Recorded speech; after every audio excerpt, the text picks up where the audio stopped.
নমস্কার বন্ধুরা, আপনাদের সকলকে আমার চ্যানেলে স্বাগত জানাচ্ছি। আশা করি বন্ধুরা আপনারা সবাই সুস্থ আছেন এবং ভালো আছেন। বন্ধুরা, আপনাদেরকে যে গাছটা দেখাচ্ছি সেটা আমার ব্যালকনির একটা ইনডোর প্ল্যান্ট। খুব ছোট্ট একটা ডাল এনে লাগিয়েছিলাম, তার থেকে দেখুন কি সুন্দর গাছটা হয়েছে। একদম প্রত্যেকটা পাতা সুস্থ এবং কি সুন্দর ঝুলে রয়েছে। এই গাছটা যদি হ্যাঙ্গিং পটে লাগানো যেত না তাহলেও কিন্তু অসাধারণ লাগতো। আর এটা ঘরের ভেতরে যদি টিভির ওপরে বা ফ্রিজের ওপরে রাখা যায় খুব সুন্দর কিন্তু দেখতে লাগে। একদম ঘরের লুকটাই একদম চেঞ্জ হয়ে যায় বন্ধুরা। দেখুন কি সুন্দর হয়েছে। আমার ইচ্ছা আছে এটাকে একটা হ্যাঙ্গিং পটের ভেতরে লাগানোর, তখন আরেকটু বড় হয়ে যাবে, তখন ঘরের ভেতরে আপনার ঝুলাতেও পারেন। বিভিন্নভাবে কিন্তু এই গাছটাকে দিয়ে আমরা ইন্টেরিয়ারের কাজও করতে পারি। মানে খুব সুন্দরভাবে কিন্তু এই ধরনের গাছ দিয়ে আমরা ঘর সাজাতে পারি। দেখুন খুব সুন্দর লাগছে কিন্তু এই গাছটা। এবার বন্ধুরা আপনাদেরকে আমি দেখাচ্ছি, দেখুন একটা কাপড়ের ভেতরে, ছোট্ট কাপড়ের টুকরোর মধ্যে আমি কটা করলার বীজ রেখেছিলাম। এই ভিডিওটা আপনাদেরকে আমি দেখিয়েছিলাম। সারা রাত আমি এই বীজগুলোকে ভিজিয়ে একটা ছোট্ট টুকরোর ভেতরে কাপড়ের, সেটাকে ভিজিয়ে আমি এই করলের বীজগুলোকে রেখে দিয়েছিলাম যাতে খুব ভালোভাবে জার্মিনেট হতে পারে। দেখুন খুব সুন্দরভাবে কয়েকটা বীজ থেকেই শিকড় বেরিয়েছে। কারণ এমনিতে বন্ধুরা করলার বীজ থেকে চারা উঠতে কিন্তু বেশ টাইম লাগে। দেখুন খুব ছোট ছোট উঠেছে, তো সবগুলো থেকে কিন্তু শিকড় ঠিক মতন বেরোয়নি, 3-4টে থেকে বেরিয়েছে। তো আজকে আমি এই করলার বীজগুলো একটা গ্রো ব্যাগের ভেতরে মাটি তৈরি করে সেখানে আমি লাগাবো। দেখুন এই যে গ্রো ব্যাগটা আমি নিয়ে নিয়েছি, এটা 6 ইঞ্চির গ্রো ব্যাগ। আর এই যে বস্তার মধ্যে মাটিটা রয়েছে বন্ধুরা, সেটা আপনারা দেখেইছেন। আমি ওই ক্রেটের যে মাটিটা তৈরি করেছিলাম আর বাকি মাটিটাকে আমি এই বস্তার ভেতরে করে রেখে দিয়েছিলাম, সেই মাটিটাকেই আমি আজকে কাজে লাগাচ্ছি। আর বন্ধুরা আপনারা জানেন এখানে কিন্তু পুরো মাটি নেই। এখানে কিচেন কম্পোস্ট, সবজির খোসা, তারপরে ডিমের খোসা, তারপরে পিসবোর্ডের টুকরো, এই সমস্ত দিয়েই কিন্তু এই মাটিটা তৈরি। দেখুন আমি কিছুটা মাটি এখানে নিয়ে নিয়েছি বস্তার ভেতর থেকে। এরপরে আমি আপনাদেরকে দেখাচ্ছি এই যে কৌটোর ভেতরে একটা সার, আমি এরকম অনেক সার কিন্তু বন্ধুরা তৈরি করে রেখে দিই। এখানে ছিল আপনাদেরকে বলি, এখানে ডিমের খোলা, আলুর খোসা, পেঁয়াজের খোসা, এই সব দিয়ে এই কৌটোটার ভেতরে একটা সার তৈরি করে রাখি। আমি কখনো কখনো এই ধরনের সারগুলো গাছের গোড়াতে ব্যবহার করে থাকি, আবার মাটি তৈরির সময়ও আমি ব্যবহার করে থাকি। দেখুন একটু পরিমাণে দিলাম, তারপরে আবার আমি বস্তা থেকে ওই মাটিটাকে নিয়ে ওপর থেকে দিয়ে দিলাম। দেখুন খুব সুন্দরভাবে তৈরি হয়ে গেল। পুরো ভর্তি করব না, কারণ চারাটা বেরোলে তারপরে আবার আমি গোড়াতে মাটি দেবো, সেটা দেখা যাবে পরে। আগে ঠিকঠাকভাবে চারাটা বেরোক। দেখুন যেগুলোর আমার শিকড় বেরিয়েছে সেই অংশটাকে আমি মাটির তলা দিয়ে দিচ্ছি এবং একটু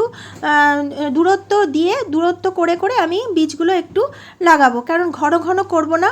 দেখা যাক এখানে মোট আমি 5টা যে বীজ আছে সেই 5টা বীজ আমি এখানে পুঁতে দেবো, কারণ 5টা বীজেই এখানে ছোট্ট ছোট্ট একটু শিকড় বেরিয়েছে, বাকি 3-4টেতে বেরোয়নি, সেটা আমি রেখে দিই। আবার দেখা যাক। তো মোটামুটি দেখুন এখানে দিয়ে দিয়েছি, কারণ এখন গরম চলে এসছে বন্ধুরা, এখনই আমাদেরকে বসিয়ে দিতে হবে। সবাই মোটামুটি বসানো শুরু করে দিয়েছে, আমারই মনে হচ্ছে একটু দেরি হয়ে গেছে। এরপরে আমি ওপর থেকে আবার এই মাটিটা অল্প একটু ছড়িয়ে দিলাম, বেশি দেবো না। এরপরে শুধু একটু জল দিতে হবে, মাঝে মাঝে দেখে জল দিতে হবে, বেশি জল দেবো না যাতে বীজটা পচে না যায়, সেটা সবসময় খেয়াল রাখতে হবে।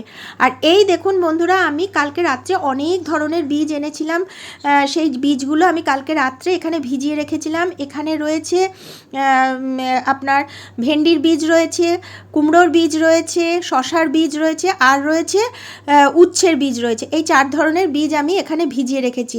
আর এই যে গ্লাসগুলো নিয়েছি, এই গ্লাসগুলোর নিচে আমি একটু ছিদ্র করে নিয়েছি। এই গ্লাসগুলোতেই আজকে আমি ওই বীজগুলো দেব, দিয়ে চারা হবে, তারপরে আমি বসাবো গাছগুলো। তো এরপরে আমি এই মাটিগুলোকেই আবার ওই গ্লাসগুলোর ভেতরে ভরে নিচ্ছি, কারণ বন্ধুরা যদি এরকমভাবে চারা তৈরি করা যায় তারপরে যদি গাছ বসানো যায় তাহলে কিন্তু গাছটা খুব সুন্দর হয়। এমনিতেও মাটি তৈরি করে সেখানে যদি আমরা সোজাসুজি এইভাবে বীজ বপন করে থাকি সেখানেও কিন্তু খুব সুন্দরভাবে চারা তৈরি হবে, আর সেই চারা থেকেও কিন্তু আমরা খুব সুন্দরভাবে সবজি পাবো। আমি গতবার কিন্তু গরমের সমস্ত বীজ কিন্তু ডাইরেক্ট বসিয়েছিলাম, তার থেকে কিন্তু খুব সুন্দরভাবে আমি বন্ধুরা ভেন্ডিও পেয়েছিলাম, পুঁইশাকও হয়েছিল, করলাও হয়েছিল, সব রকম সবজি হয়েছিল। কিন্তু এইবারই আমি একটু 2 রকমভাবেই চারা তৈরি করতে চাইছি, তাই জন্য আমি এই গ্লাসগুলোর ভেতরে মাটি নিয়ে এখানে কিছু বীজ দেবো আর কিছু বীজ আমি রেখে দেবো সেখানে ওই ছোট ছোট যে কাপড়ের টুকরোটা আপনাদেরকে দেখালাম সেই কাপড়ের টুকরোটার ভেতরে আবার বাকি বীজগুলো রেখে জার্মিনেট করার জন্য রেখে দেবো। তো প্রথমে আমি এখানে দেখুন একটা গ্লাসের ভেতরে কিছু বীজ নিয়ে নিয়েছি। সেখানে আমি প্রথমে দিচ্ছি শশার বীজ। তো একটা গ্লাসের ভেতরে আমি 3টে বীজ দিয়ে দিলাম। আপনারা চাইলে 2টোও দিতে পারেন, 3টেও দিতে পারেন, কারণ সব বীজ থেকেই যে চারা উঠবে সেটাও কোনো মানে নেই। অনেক সময় বীজটা পচেও যেতে পারে, নষ্ট হয়ে যায়। সেই জন্য একসাথে আমি 3টে-4টে বীজ দিয়ে দেওয়াই ভালো হবে, যে বীজটা থেকে চারা উঠবে। তো বন্ধুরা দেখুন আমি অল্প অল্প করে প্রত্যেকটা জায়গা থেকে দিয়ে দিচ্ছি। এরপরে কি করতে হবে, আমি কিন্তু এই যে যতদিন না এই চারাগুলো উঠছে আমি কিন্তু এদের জন্য মাটিটা তৈরি করে রেখে দিতে হবে। কারণ মাটিটা যেভাবে তৈরি করে রাখবো সেই মাটিটা যদি 4-5 দিন একটু 1 সপ্তাহ যদি এরকমভাবে রোদের মধ্যে থাকে তাহলে কিন্তু মাটিটা খুব সুন্দরভাবে তৈরি হবে। আর এই চারাটা বেরোনোর পরে সেই গাছগুলো যদি ওইখানে বসানো যায় গাছটা কিন্তু খুব সুন্দরভাবে বেড়ে উঠবে। দেখুন বন্ধুরা, এই ব্যালকনিটা হচ্ছে বন্ধুরা আমার সব থেকে আনন্দের জায়গা আর সবচেয়ে প্রিয় জায়গা। আমি সংসারে যখনই কাজ করতে থাকি তখন মনে করি কখন আমি ব্যালকনিতে যাব এবং ব্যালকনিতে গিয়ে আজকে আমাকে এই কাজগুলো করতে হবে, গাছের এই পরিচর্যা করতে হবে, বীজটা বসাতে হবে, মাটি তৈরি করতে হবে, বিভিন্ন ধরনের চিন্তা কিন্তু আমার মাথার মধ্যে থাকে। এই জন্য তাড়াতাড়ি আমি সংসারের সমস্ত কাজগুলো গুছিয়ে নিই। আর দুপুরবেলাটা হয় আমার এই ব্যালকনিতে এসে গাছ পরিচর্যা করার টাইম।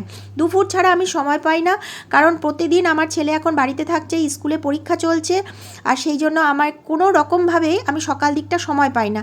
সকালবেলা একবার আসি বটে, গাছগুলোকে একবার একটু না দেখলে আমার ভালো লাগে না।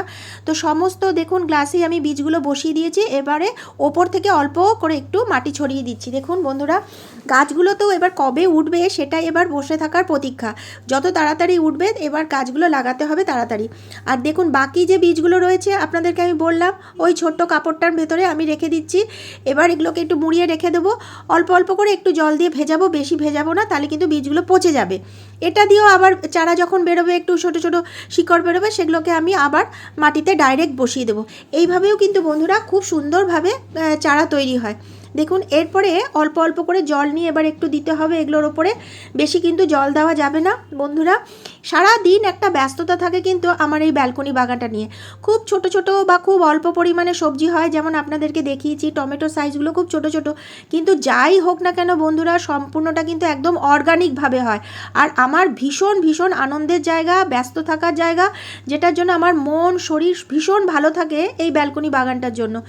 এইবার খুব অল্প করে সব জায়গাতে একটু একটু করে জল দিয়ে দেবো। বন্ধুরা ভিডিওটা ভালো লাগলে কিন্তু অবশ্যই একটি লাইক, সাবস্ক্রাইব ও শেয়ার করবেন। কমেন্ট বক্সে অবশ্যই লিখবেন কেমন লাগলো। আজকের ভিডিওটা এখানেই শেষ করছি।